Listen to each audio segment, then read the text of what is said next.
Hey everybody, it's Calvin Nation here today with another video for you. Today's video is going to be a review on the Benchmade Model 53. This is a collaboration between Benchmade and Charles Marlowe.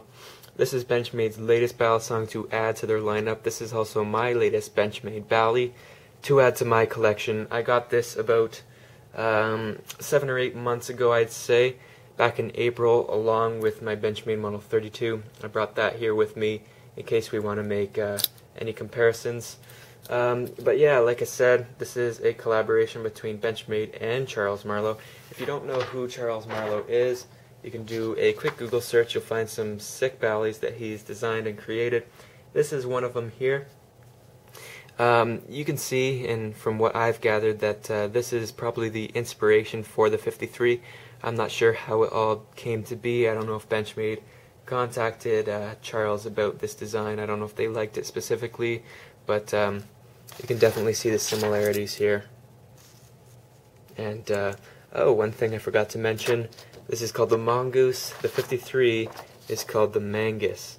I really have no idea why it's called the Mangus. If any of you do know why, please let me know. You can see here again, 53 Marlowe Mangus. I have no idea why they called it that. I even looked it up in dictionary. Couldn't find what Mangus meant. I thought since Mongoose and Mangus sound kind of similar, you know, maybe Mangus is the same meaning as Mongoose, just in a different language or something. But if you want to know a little bit more about this knife, I got this from edcknives.com. It's got a rose pattern Damas steel blade.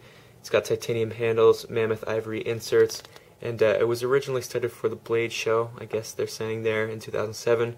Didn't get finished until the 2007 Chicago show.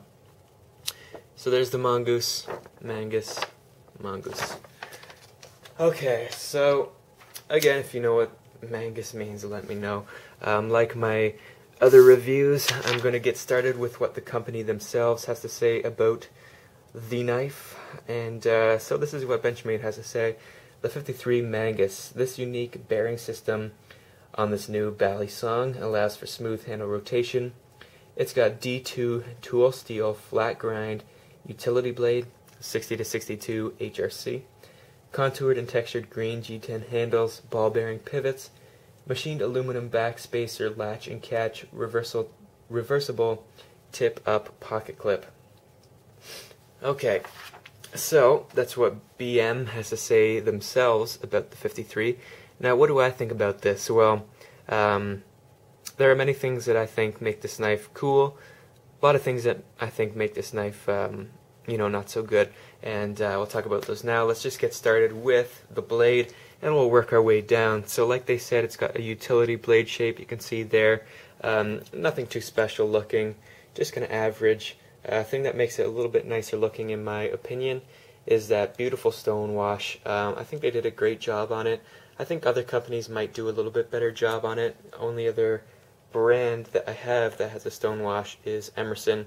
They do a great job, definitely better than this, but I really do like this. One pro about the stone wash is it shows scratches a lot better. Doesn't show them very easily. Shows wear a lot less, so that's one cool thing, especially with an unbalanced flipper. If you're dropping this, it's not going to show those scratches as easy, so that's nice. It's got a very sharp point, or not very, but it's a pretty sharp point. Definitely something to take care of. Don't use it and abuse it too much, or else, you know, you'll see some wear on that. But very, very nice looking blade. It's very, very sharp. Out of the box came shaving sharp, unlike some other Benchmade balis. I know some people have had problems with Benchmade in the past not being super sharp out of box. I can definitely agree. Not all my Benchmades came shaving sharp, unlike this one, but as far as I know, Benchmade has completely fixed the issue. I know Not in Fancy talked about that a lot. They actually sent him an email talking about how they're on it and they fixed that issue. But again, this did indeed come super sharp. Probably not as sharp now. It's been sitting around. I've used it a few times. Cut myself a few times with it. That's one thing you're going to have to watch out for. being such an unbalanced knife, if you're flipping it, and that's the only reason why you got it, P.S. Don't get it if you want to flip it. This is not a flipper. But if you have been flipping it, you probably know that it's hard to keep in your hands, and that's going to cause a lot more cuts, a lot more headaches. But yeah, I've been cut by it a few times. Very, very sharp. So let's work our way down. You can see here we got the two logos, the Marlowe design, got the little turtle there, as well as if we flip it over, the Balisong Benchmade logo 53. One thing I mentioned in my Bedlam review is if you have a look at the steel marker, just straight on, just like that, you can see that it kind of goes into where the handles are. That's one thing that I don't dislike. I really do not care about that, but something that could easily change. I had that on my Bedlam as well. I don't know if you guys have had that issue. Just move it over a tiny bit so we can see the whole thing. But again, D2 steel. On the back we have some jimping. It really isn't amazing jimping, but it'll do the job. Nothing to complain about. Could be better, could be worse, just right in the middle. This is, again, flat ground. So let's look at the pivots. One thing that I don't know if anyone has really mentioned yet, I think it's a fairly big con, and that is the tang pins. When you have an all G10 construction like this, you're going to see a lot of wear on the handles if you do have a tang pin construction like the 53 does. Basically why that happens is because you're hitting metal on G10. Metal is a harder material than plastic, really, what this is, and it's going to wear it, plain and simple. So basically over time, if you're flipping this, using it, you're going to see these handles probably get a little bit closer, which is not a good thing, and they definitely probably could have fixed that if they use Zen pins. I don't know if Zen pins are a little bit more expensive, not sure, but I think that's definitely something I would improve on, if I had the chance. So looking at it a little bit more, pivots, like I said, we got that bearing pivot system, which I think is sick for the 53. The 53 is already unbalanced anyway, so it's not a great flipper, and bearings don't help with flipping since it makes it even more smooth. Most flippers don't like the smoothest bally for flipping since it actually kind of slides off your fingers a lot easier, but I'd say for the 53 it's perfectly designed for it, because like I said, the 53 was already not meant to be a flipper, so why not make it as smooth as possible so you can just open it super easy. This, I think, really was just meant for simple openings, just so you can get into a position to cut with. I don't think Benchmade is, worrying too much about how this isn't pleasing the flipping community. They could have made it a better flipper, yes, pretty easy, but this is not why I got the knife. That's not why anyone should get the knife. But bearing system is sick on this knife. One thing to mention here, which is my favorite thing about the knife, my tripod slid down a little bit, is, I'll wait for the focus, check out the handle play. There's literally zero handle play, and that is sick. That is awesome. Basically, the way the bearing system works, as far as I know, is it's a pretty actually complex system. There's actually several ball bearings in each side of the handle. They're in a little circular disc that's hollowed out. The bearings are inside that, and the blade literally just slides on bearings, which makes it extremely smooth, as you can see. Very, very cool. Okay, so working our way down, already can see we've hit 9 minutes.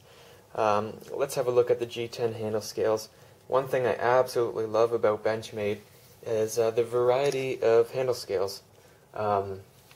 In all of my G10 Benchmade knives, they all have different textures. Besides my 53 or my 51 and my 32, obviously, they have the same textures. You can see here, obviously. But my Bedlam has kind of like a tiger stripe. This one has those cool stripes, which I can't really explain what they are. Benchmade again says contoured G10 handles. But also my 915 Triage has those kind of bumpy wedged G10, not the checkered G10. Benchmade also has the checkered G10 on a few other knives, I believe. But that's one thing I love about Benchmade and their G10. It's always different, and that's attention to detail. I really like that. But again, you're gonna have some wear on your blade or on your handles because they're all G10. So that's one thing to keep in mind. But I do love the way they look. Not a really typical color either. Usually it's a bit darker, almost gray looking. This is definitely very green. So I really like those handles. One thing to mention as well as with the wear issue, you can see here, this knife has literally been latched less than 5 times. One right now, one when it was in box, and I can't even name the other time. I think one of my friends might have latched it up, and literally, I'd say probably, again, less than 5 times latched, you have that amount of wear. So that's a little bit of an issue. I don't really like that point of it, but it's going to be impossible not to get that wear if you're using it. So be wary of that. Going down a little bit further, again we have these aluminum spacers like I mentioned. That's one thing that takes away from the flipping of this knife. Again, like I said, Benchmade didn't design this for flipping, but because the spacers are so light, they put no weight in the bottom of these handles, making momentum all kind of carry up here since it's such a blade heavy Balisong. So doing chaplains and rollovers, it literally is pretty much impossible. I can actually say that chaplains are possible. I haven't been able to do them, maybe even more than one time around. An example of this is, and KZ showed this on his video too, with a normal bally, and I'll show that first. I got my 42 here. Doing a chaplain, this is basically the position you start in. You can see there that it's staying on my finger without me moving. It's just staying there, and then I can go into the chaplain. I can show you right now that you will not be able to chaplain on it, because this is what happens. As you can see, without even moving, it falls off. And you can barely keep it on, but it's pretty much impossible. So that's just a little example of why this is a bad flipper. And I'm not going to put in any flipping videos because I truly just don't even want to flip it right now. But trust me, it's not a good flipper. KZ puts it good. You can watch his video on some actual flipping footage. He's always good with flipping unique ballies. He's had a lot of different type of ballies in his hand. So he's good with flipping unique knives, but you can definitely see the difficulty he had with it as well. I believe he says 5 out of 10 for flipping. So not a good flipper. And EDC wise, pretty good, but definitely some flaws. Like KZ mentioned as well, you have this little jut out, and you can see it's the same thing on the mongoose here. I don't really know why he designed it that way. I think it's purely aesthetic, because it really doesn't help in the EDC use of the knife, if you know what I mean. Like it's not in a position where it's good to put your finger under it, because it's really not keeping your finger from sliding up, and it's uncomfortable there. As well as if you put it up here, you're in too much danger of it just hitting that choil right there, and that's a sharp little spot. So it really isn't super comfortable to hold. I'd say you're fine in very light uses, putting your finger all the way here, choking it up. I'd say you're fine, but definitely something to keep in mind that it's really not a super comfortable knife. KZ also mentioned, and I agree with, if you have it latched, the latch really isn't comfortable in the back of your hand. It just kind of pokes into your palm. So really not great EDC and not a great flipper. So why did I get this knife? Well, I like it. I think it looks cool. I really don't use it or flip it. Again, since I'm in Canada, I can't bring this out of the house, so there's no point of using it. And since I have these beautiful guys here, I don't need to flip it. So the reason why I got this really was because I had some extra money lying around. I thought it looked great, and the money I had was from a little Balio contest, and I was able to purchase both of these knives with that money. So I thought, you know what, might as well pick it up. So that's the reason for my purchase. I think definitely a cool collector's piece. I really like how it's a collaboration between Marlowe and Benchmade. Love the look, and I just decided to pick it up. So I guess that's the review. I'm kind of rambling now. Before we leave, let's read the specs for a quick second. Whoops, hit the light there, give it a zoom.